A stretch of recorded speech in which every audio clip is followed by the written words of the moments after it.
Now here's something interesting, here's something new. Okay? And this has been brought to the table by clinical psychologists.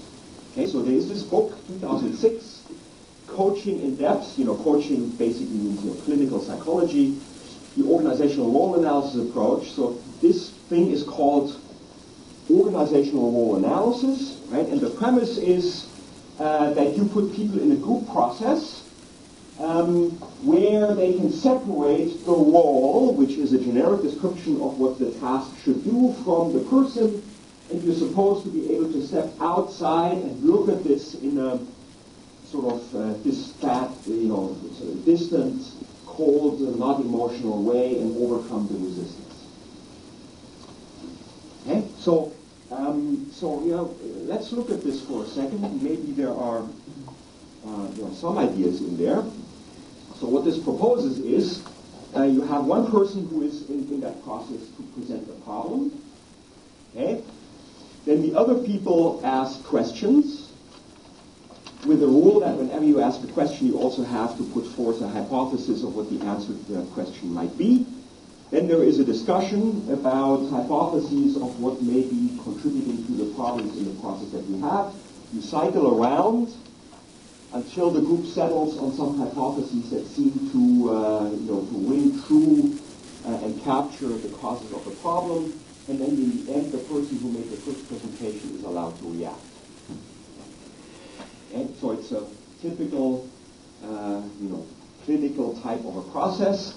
But now let's look at this blue text for a second. So here's what they say about why this is good. Okay, so they say it develops a common language to discuss issues associated with process change. So A, a common language. B, not only performance and efficiency issues, but also personal worries and fears and areas of perhaps previously unspoken conflict among participants. Right, so it goes below to a level which is outside of the normal things that we officially talk about in the process.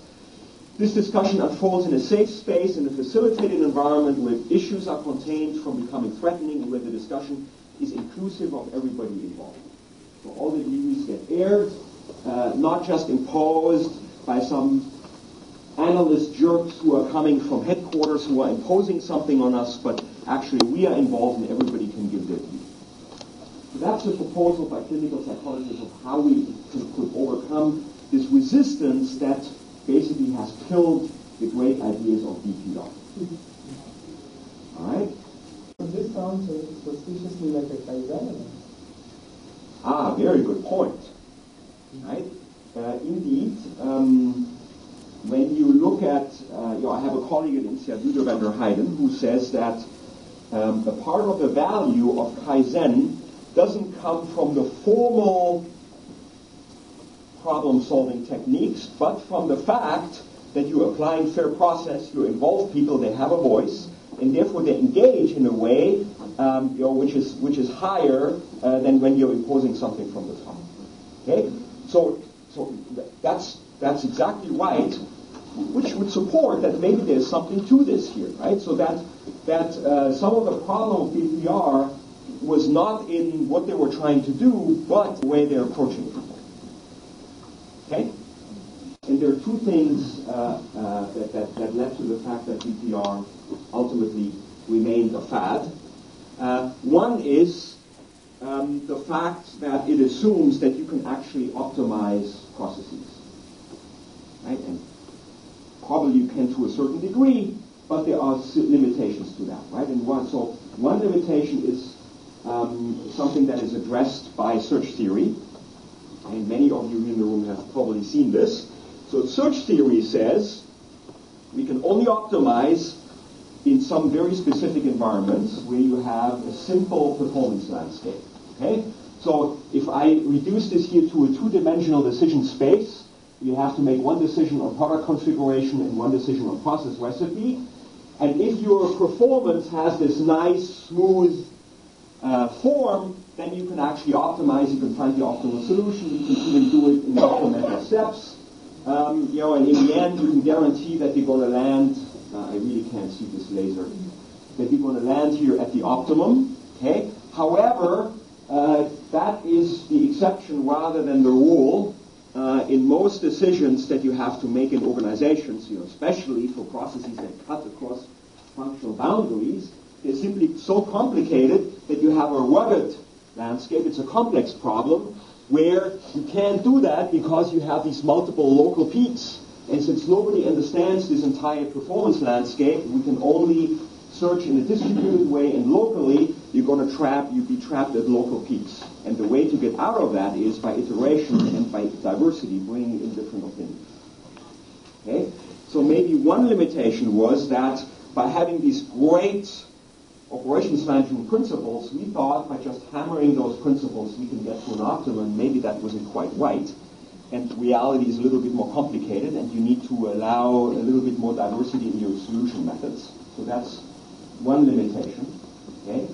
And the second limitation is the fact that group dynamics, or the fact that we are social animals and we're always acting as part of a group, is fundamentally important.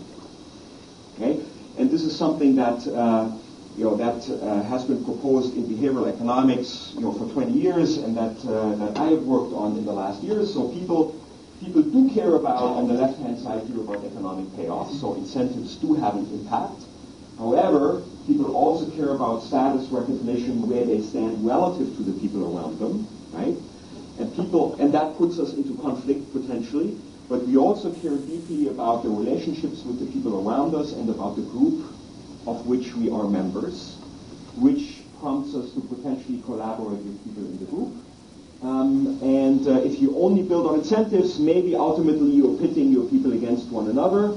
You also have to you simply have to take into account all of those four forces. Okay, our utility function doesn't only have incentives in it, it also has other things in it. All right, and with this, you can show, this has been done many, many times, that if you put this into experimental situations, and you can see this also in reality, that people will strongly change their behavior if there is status or recognition at stake, or if there are relationships or group identity, which are there. And this is exactly what organizational role analysis is referring to. We have to resolve the way we are dealing with one another before we can talk about optimization of the process, because the optimization is irrelevant as long as I think that Ken is getting a better deal than I, which I absolutely hate. So there are sort of these two large directions that we could speculate may have contributed to the fact that BPR in the end ran into a bit. Okay? Now let me make a transition. Now there is actually a concept available that would allow us to conceptually address those two issues in the context of a BPR discussion. What's the definition of a routine? I'm giving you two definitions here on this slide. So there is a sense of automation, kicking in. Okay? Why is this helpful? Well, because routines explicitly acknowledge the fact that they are not optimized, or at least not fully optimized, but they have an emergent character which comes out of trial and error in the organization. Some things don't work, so we abandon them. Some things kind of work.